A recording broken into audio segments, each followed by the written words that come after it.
A look into the physical supply chain powering artificial intelligence reveals a stark reality. We are currently trapped in an era of brute force computation, solving complex math by throwing massive amounts of raw physical energy at it. Right now, the infrastructure running this computation is a near monopoly. NVIDIA's specialized chips and their proprietary software ecosystem dictate how almost all modern AI models are trained and deployed. Maintaining these global data honeypots exacts a heavy geopolitical toll. We are dedicating multiple gigawatts of electrical power, entire regional grids, just to keep these facilities online. Look at this animated diagram scaling up a standard data center's water footprint. To cool the racks of servers running these algorithms, facilities consume between 8 to 30 million liters of purified drinking water every year. We have hit resource walls like this before. The oil embargoes of the 1970s triggered global crises because entire economies were built on a finite resource that's suddenly bottlenecked.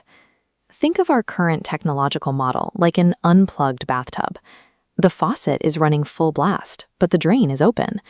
We are extracting fresh water and generating electricity at rates faster than the Earth can naturally replenish them. Because the physical demands of these massive data centers are outstripping the planet's available resources, relying on traditional silicon to scale artificial intelligence is a geopolitical dead end. The root of this bottleneck comes down to thermodynamics. In traditional CMOS architectures, the standard method for building computer chips, pushing electrons through tiny silicon wires generates inescapable, intense heat. To get around this heat, chipmakers try to edge smaller, more efficient circuits.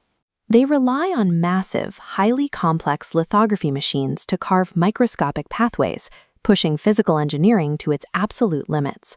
Shrinking the silicon delays the problem, but it doesn't solve it. The heat remains. Continuing to advance computation requires a completely different physical medium. The escape route involves abandoning the electron entirely and transitioning to the photon. This schematic illustrates the mechanics of photonic AI. Notice the chaotic, heat-generating path of electrons replaced by the frictionless, parallel flow of light. Traveling without electrical friction processes data without baking the hardware, eliminating massive water cooling systems. This technology is already moving from theory to production. In Germany, QAnt has developed the NPU-2, a neural processing unit computing with light, a tangible vanguard for new hardware.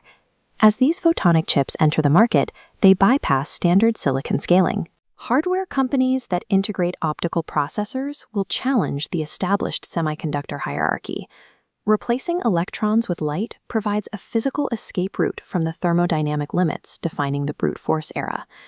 Beyond the optical processors being built today lies a further post-silicon destination, computing with biological material, known as wetware. Researchers are using bacteria to host quantum computing qubits, creating a dense, active network inside a controlled lab that operates at stable, room-level temperatures. By leveraging organic stability, these biological systems eradicate the need for the enormous, power-hungry cryogenic freezing tanks required to run traditional quantum computers. This bar chart contrasts the specific energy demands of the two systems. While a modern silicon data center requires gigawatts of power, a biological wetware system operates on a baseline of just 30 watts. Pushing computation into biological material harmonizes advanced technology with the natural efficiency of organic life. Transitioning to low-power organic infrastructure offers a way to decouple computing growth from the resource-driven geopolitical conflicts that defined the past century. The future of AI will move past thirsty, burning silicon, built instead on the physical efficiency found in light and living matter.